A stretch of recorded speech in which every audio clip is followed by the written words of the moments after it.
After my husband and I raised 6 children, he continued to work in the coal mines, and I went to school as a non-traditional student.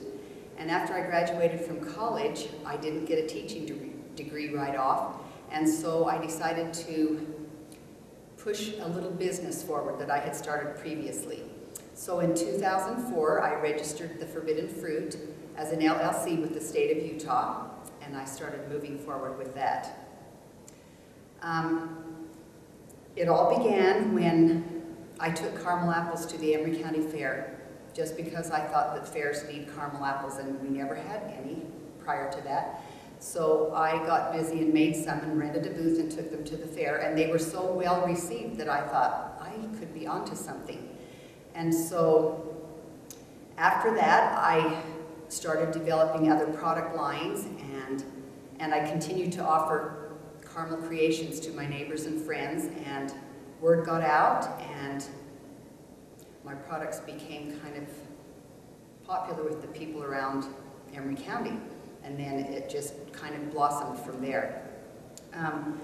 A year after I graduated from college, I was offered a teaching position at Sally Morrow Elementary in Helper, and so I went to teach school for a year, and the business had already started rolling pretty well, and I was finding it very difficult to juggle a teaching career and a business that was growing at kind of a rapid pace, and so I had to make the decision which way to go. And because a business of my own gave me flexibility and more freedom to do what I wanted to do with family and grandkids and such, I decided to give all of my attention and focus to the Forbidden Fruit. So I did that, and since the business is focused on food and it started in my home, it falls under the category of what is called cottage industries. And it had long since outgrown the cottage, and it needed to find a home of its own. And so we started looking on the Wasatch Front for a place to rent or lease to open a retail shop, because that was originally what I wanted to do with it.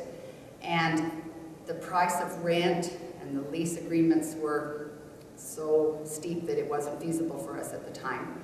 So, as fate would have it, our city hall became vacant when new city offices were built in our little town.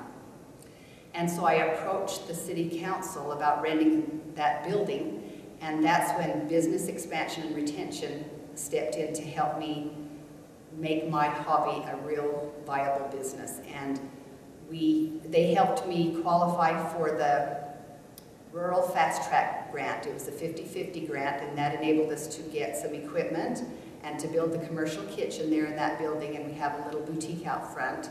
So in October of 2011, we opened the Forbidden Fruit Sweet Shop right on Main Street in our hometown.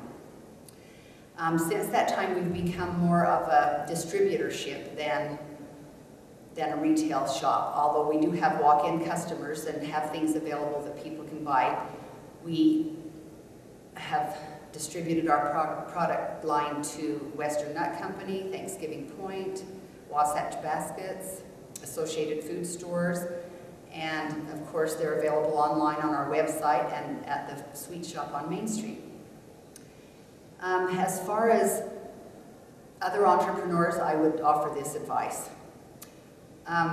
Believe in yourself, know that what you have, your idea, is a good one, and that if you're not excited about it, no one else will be. So be excited about what you have to offer, and then ask lots of questions. Look at other businesses and see how they're making things work, and then definitely get in contact with SBDC. The SBDC has answered every question I have ever had along the way, and they're there for you to help build the economy of the state of Utah. They want you to succeed. And I have found every time I call Jennifer Beletka or Ethan Miliori at the business SBDC in Price with questions, they will do the research for me and find the answers and get back to me so that I can stay busy taking care of business. So I have just found that the Forbidden Fruit has given me the opportunity to express my creativity, and I'm just loving being a small business owner in the state of Utah.